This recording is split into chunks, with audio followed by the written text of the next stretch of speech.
Hello বন্ধুরা, বেড়াতে যাইলাম, ভালোই আনন্দ ফুর্তি করলাম। আয়া দেখলাম দুই না ইন্দুরে কাটটা দিয়ে রাখছে, পুতুল খেলনা আর জিনিসপত্র তো কিছু নষ্ট করছো আর কয়েক না। রান্নাঘর তো একদম নিজের বাড়ির মতো করে লাইছে, সব ঠামাই গেছি। মেয়ের ড্রেসটা ধুইয়া থুয়ে গেছিলাম গা খাটে স্ট্যান্ড, আর মনে নাই।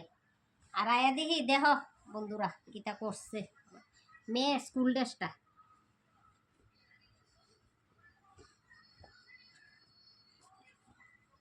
আচ্ছা গাও দেখাই, ওই দেহ, ওই দেহ কুইটটা লাইছে, দেখছো? ওই দেহ শাকটা, ওই দো, ওই দো, দেখছো? খাইল্লা ফাইয়া মায়া ভালো ড্রেসটা কিচ্ছুই ছিল না, দেখছো?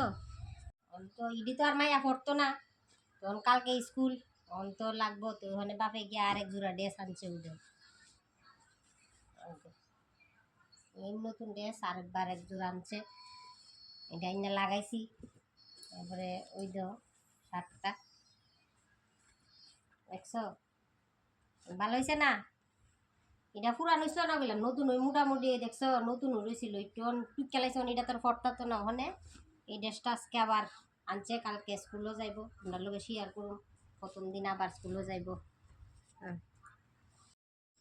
এই দেখো বন্ধুরা, কইছিলাম আমার মেয়ে পরের দিন স্কুলে যাইব। পরের দিন ভোরবেলা ওই দেখো উঠলাম, উঠটা সেরা এই দেখো মেয়ে মুখ টুক ধুইলো, বাইরে করে গেল, গিয়ে আয়া ওই দেখো আমার মেয়ে আজকে বলছে নিজে নিজে রেডিও হবে। আমি বলছি ঠিক আছে, তাহলে তুমি নিজে নিজে রেডিও, আমি তোমার একটু ভিডিও করি, মানুষের লোকে শেয়ার করি যে আমার মেয়ে দেখো কত সুন্দর, গুড গার্ল।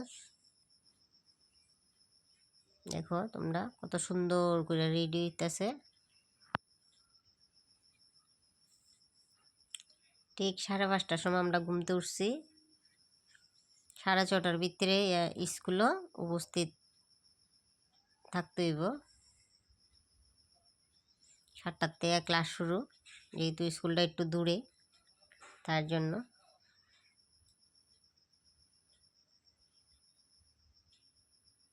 এই দেখো রেডি হয়ে গেছে, মানে বই টই সব দিয়ে দিলাম। আগে ওর বাবা রেডি হয়ে আগে রাস্তার দ্বারাই আছে, অন রাস্তা যাইতেছে। গুড বাই মা, টাটা, রেডি হয়েছে গা।